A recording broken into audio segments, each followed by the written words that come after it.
Physically? Physically and sa ugali. Physically.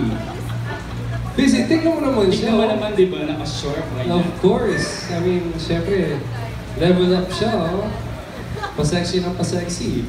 Pero, ang napaka-weird eh, kasi parang, nagbago lahat sa kanya, pero at the same time, parang wala nagbago.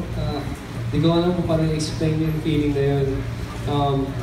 Minsan may mga conversations kami na hindi namin pinag-uusapan dati. Hindi naman ganito yung mga pinag-uusapan namin. Pero may mga ibang conversations namin na parang 5 years ago lang to. Alam mo yung, so, ang weird na feeling, but I'm embracing it and I'm enjoying myself sa pagkasama siya. So yun. Ikaw. Ako natutuwa ako na makita na talagang nag-mature si Jeff. Sobra. In what way? Mature ba ako na? Hindi kayo mature, pero ang ganda ng growth mo. Alam mo na, wow, first time ko sasabihin sa'yo ito.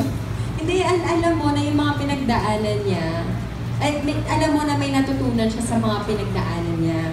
Kasi parang nakakalungkot naman kung halimbawa, you have gone through a lot of things in life and yet wala kang natutunan, di ba?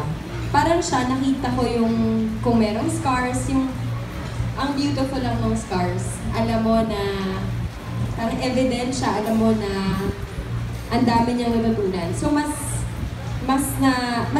na-admire ko siya ngayon for that. That he learned and that he's a better person now. So, aside from the fact that he's